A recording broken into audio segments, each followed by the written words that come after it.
Hi friends, it's Miss Kish, and if you are part of our summer reading program, you know that this week we're talking about all things space. So I have a space read aloud to share with you guys. It's called If You Decide to Go to the Moon. This book is by McNulty and it's illustrated by Stephen Kellogg. So let's go ahead and read.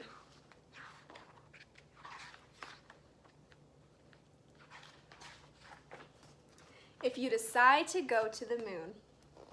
If you decide to go to the moon in your own rocket ship, read this book before you start.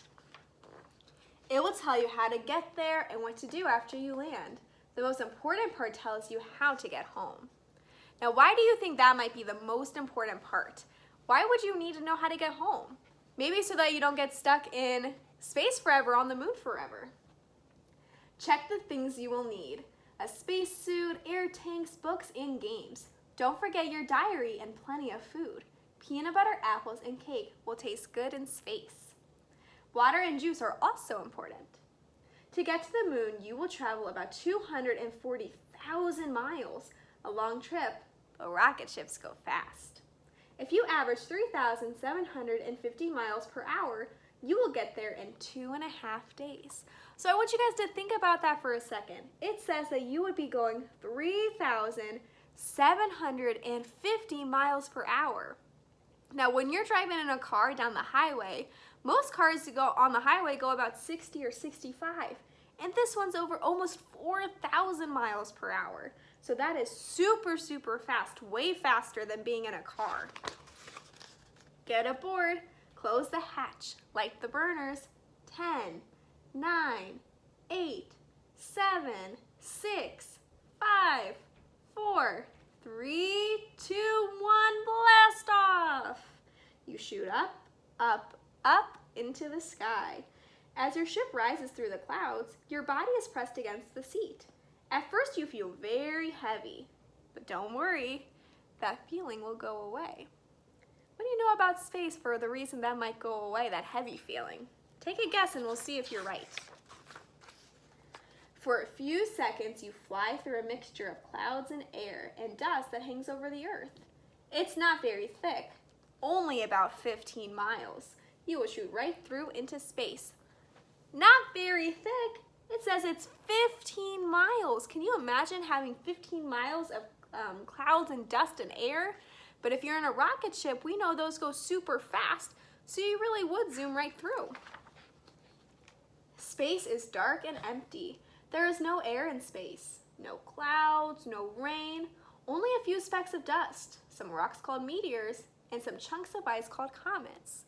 Now, if you were reading with me today, we talked about comets being in space, and we saw pictures of comets and how they fly through space, just like in this book here. But we didn't know that they were made out of chunks of ice. I didn't know that. Both meteors and comets are pieces of stars that exploded a long time ago and have been flying around in space ever since. If one hits you, it would be very bad.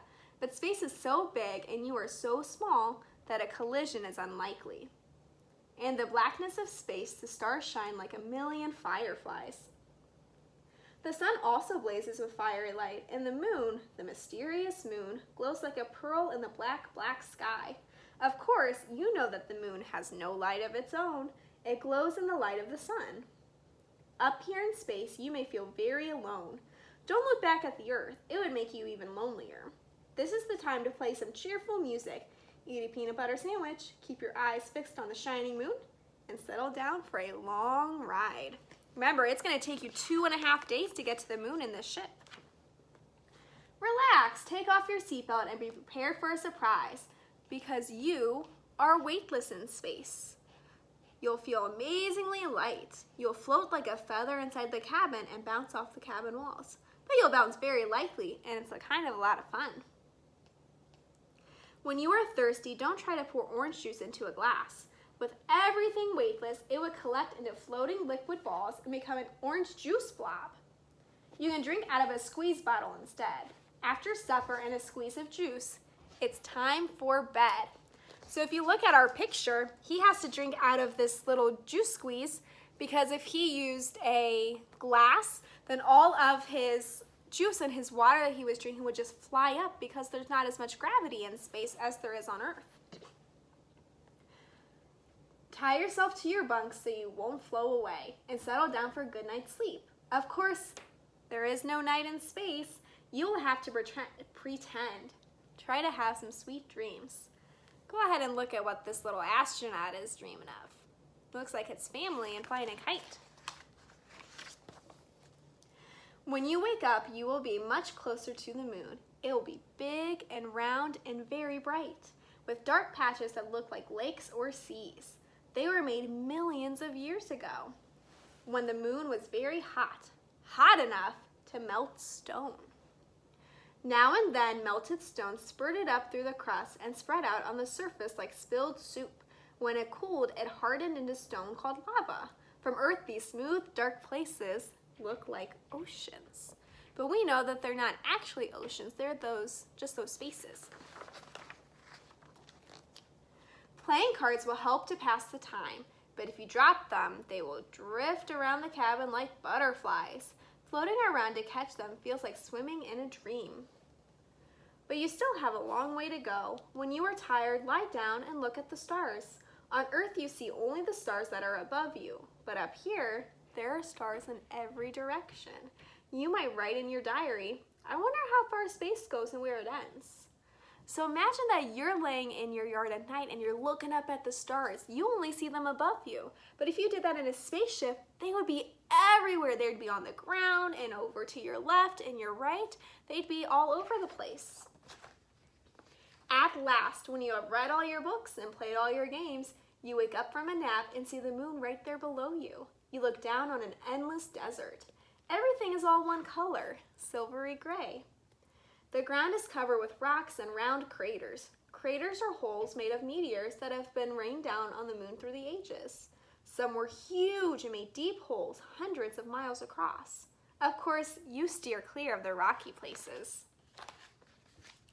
At last, you see a lava lake below the Sea of Tranquility. Get ready to land.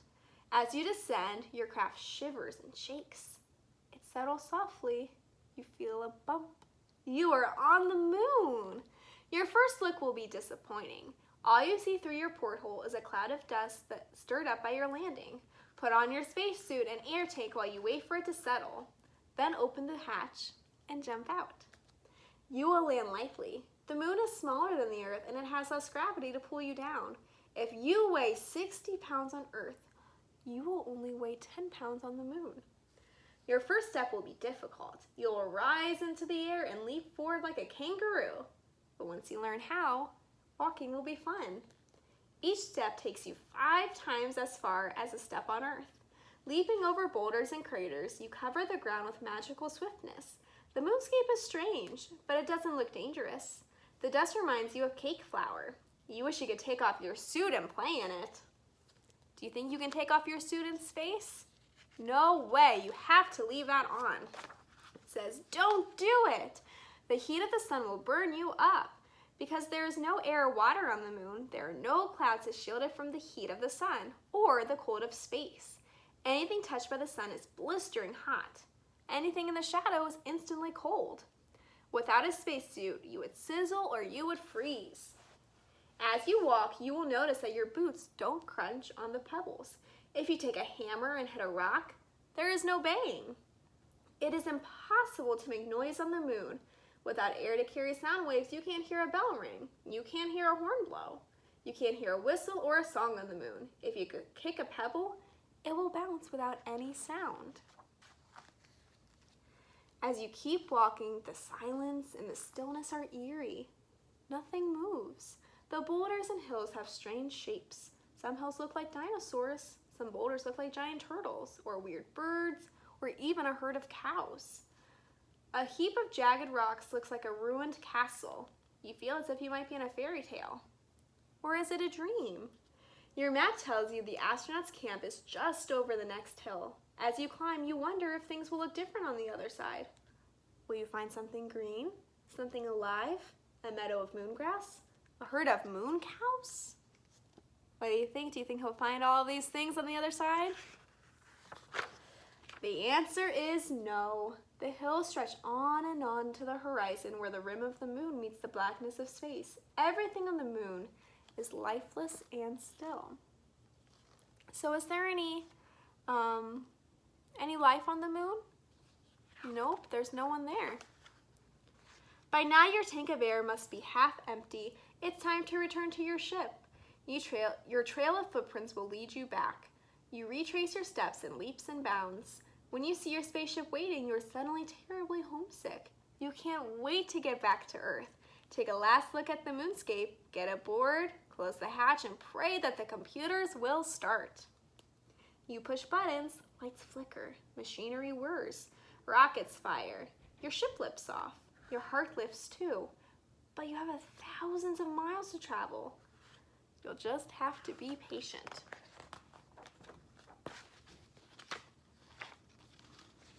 Whenever you feel discouraged, you look through your porthole. You will see a beautiful sight, Earth surrounded by stars shining like a blue and white ball on a Christmas tree. The nearer you get to Earth, the more wonderful Earth will seem. Finally, you're close enough to see the continents and the ocean. You see clouds and rain and wind moving across them, connecting everything on Earth. Let's see.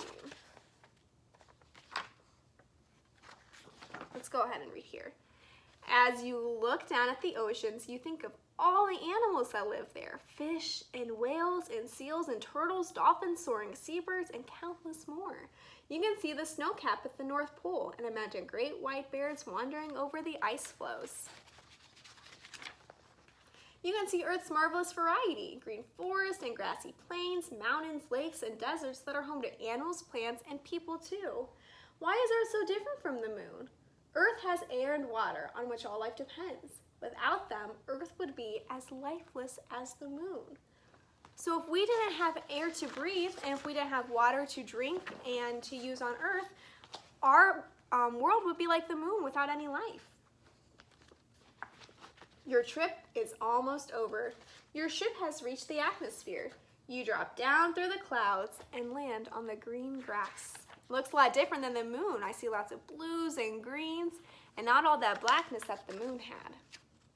You jump out, thankful for a miraculous journey and a safe return. Looks like he's going home to his family. As you bend down to kiss the ground, you promise you will always do your best to protect all life on our beautiful Earth. And there he is with his sister and his pets. So the Earth is a lot different from the moon, huh? We have life and animals, we have plants and water. The moon doesn't have any of that. The moon is empty and there's no life on there. So this little boy realized that it's super important that on Earth we do our best to keep all of our plants and our animals safe so that we have life on our Earth and it doesn't become all bare like the moon. So I hope you guys enjoyed our space read aloud today. I really enjoyed sharing this with you guys, and I will see you soon for another one. Bye, kiddos.